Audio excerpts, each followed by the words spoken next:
All right, well, dang. Hopefully we don't run into the Clippers in a playoff series. The Warriors are 10-3, and two of those losses have come against the Los Angeles Clippers.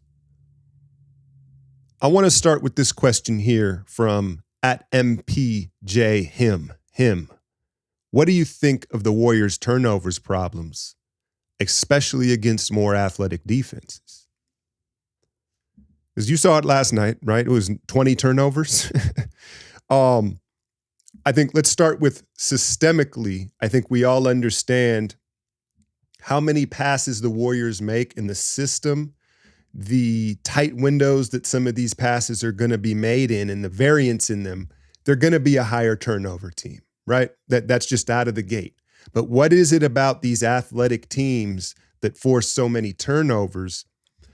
I think that they're able to stay attached to our off-ball movement, Steph primarily, right? In our off-ball movement without selling out the back cuts, right? Because they're athletic, because they're long, they don't have to overcommit and like top lock, but then the back door isn't always there because they don't have to do that.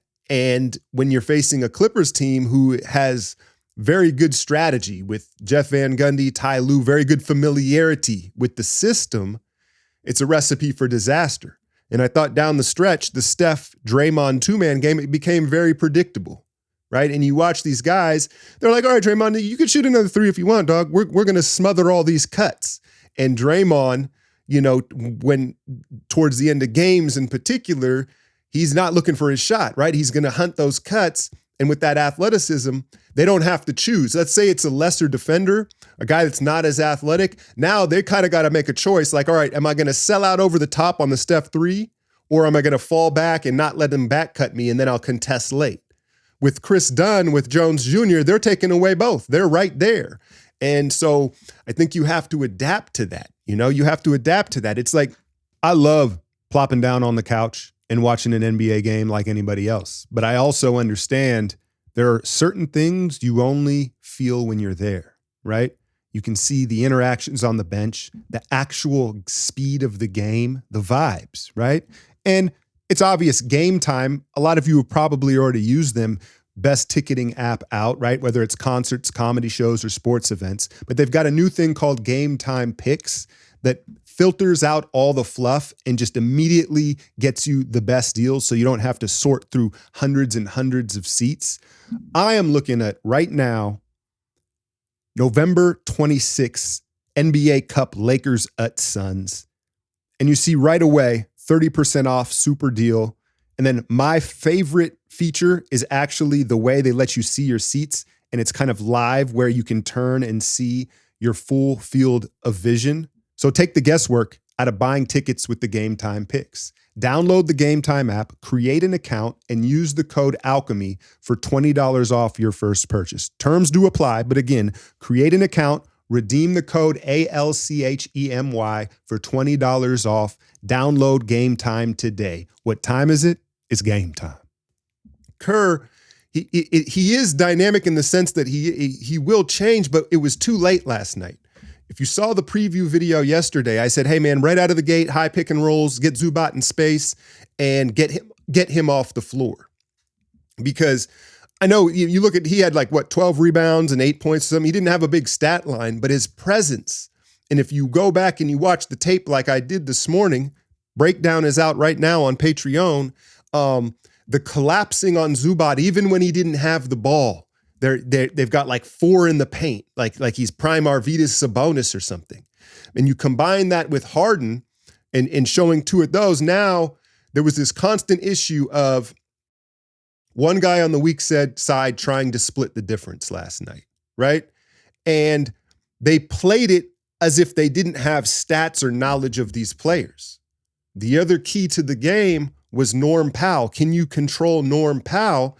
And I watched over and over again, whether it was Lindy Waters, Moses Moody, Podziemski, the guy, he's got 2. It's either Terrence Mann or Powell. And they're standing right in the middle as if, they're an equal threat. And then you saw Powell with dagger after dagger, especially in that second half. You've got to hedge to Powell. You've got to dare them to kick it to Mann. And instead, we were playing it straight up on the weak side. So, a lot of credit has been given to Jerry Stackhouse in this defense. Last night, he needs to hold some of this L because they didn't adjust in time, not only offensively, but defensively.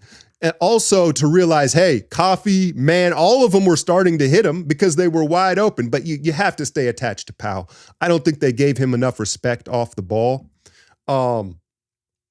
James Harden, he doesn't shoot as many. When's the last time? Harden's season high is 29 points. I'm not sure the 40-ball Harden exists anymore. And again, we treated him like it did, and then too much attention to Zubac. What's Zubac's career high? 25, 30? And they didn't adjust in time. You saw once they played Zubac off the floor late, how things opened up, how the Clippers offense looked different, and we were able to defend differently. But to get back to that question from him, you got systemically, right, that there's just going to be these passes. Then you have an athletic team with really good defenders and the coaching staff to prep them for it, right? But then the other element is who Steph and Draymond are, right? And Steph, listen, I know it's blasphemous to say anything negative about the chef, but the weakest part of his game easily is his passing. It's easily his passing. And there's different reasons for that, right? When you consider the way Steve has used him his entire career off the ball, Steph's passing is his screening and his movement. A lot of that is kind of like his passing, right?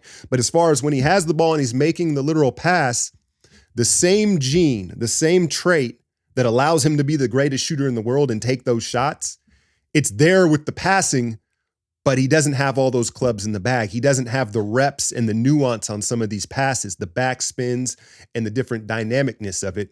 And just by nature, he's a daredevil out there. And so that's going to lead to some of the turnovers.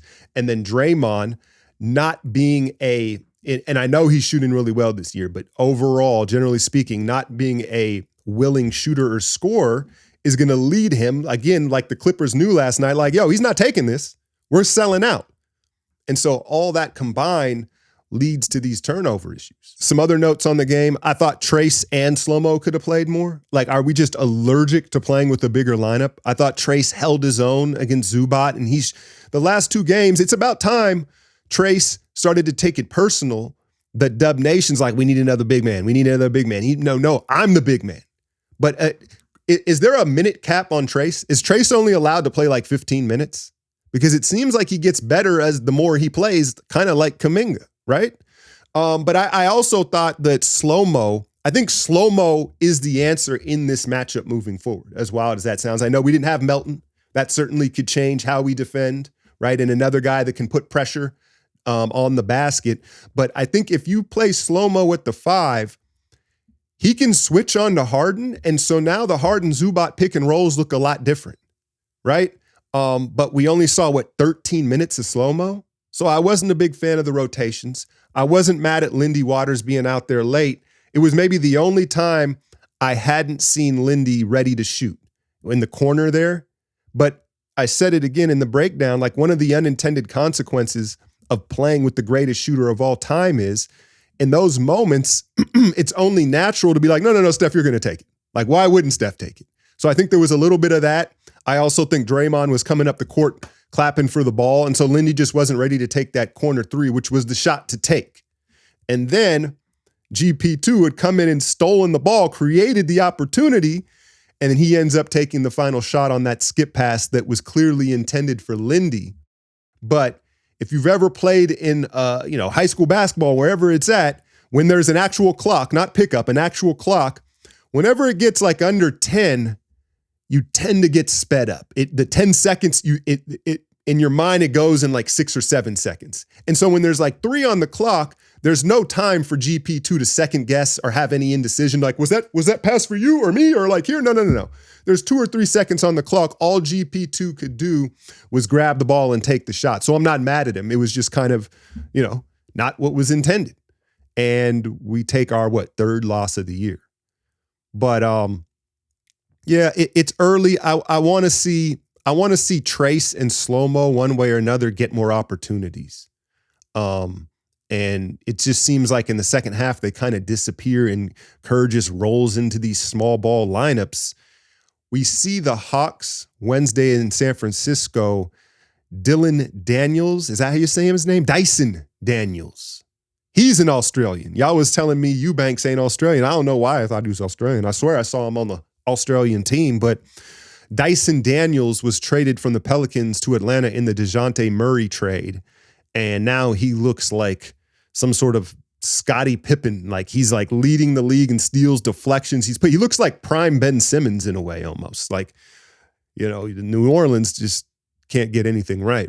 But Trae Young, obviously very ball dominant and a very good passer. They've got bouncy Capella, Onyeka. They're not the defensive team that the Clippers are. They're not going to be as disciplined, but they present the same issues athletically, right? And yeah, you know, you got to bounce back from it. The Hawks by no means, don't look at their record and say, oh, you know, you should win this. The Hawks are better than their record suggests. They've got off to a slow start. The other thing that I will say about this one is the Warriors got Saturday and Sunday off. It's very rare in the middle of an NBA season for a team to get a Saturday, Sunday off. And I thought that affected Steph and probably Draymond and the vets, maybe all of them early in that game. Steph looked like low-key hungover, right, to start that game. And I don't blame him. Like, listen, you family men, they're older, right? You get the weekend off in the middle of the season. And they probably took advantage of it. And then the Clippers took advantage of it to start that game. Anyway, those are my thoughts on that one. We keep it moving. You learn from it. Hopefully the staff learns from it. That's most of all. I think they've got to learn to be willing to adjust quicker or start a game in a different way. Not just we do what we do and then we'll adjust. Sometimes it's how you start. It's not always the finish. Hit that like, share, and subscribe. I'm out, y'all.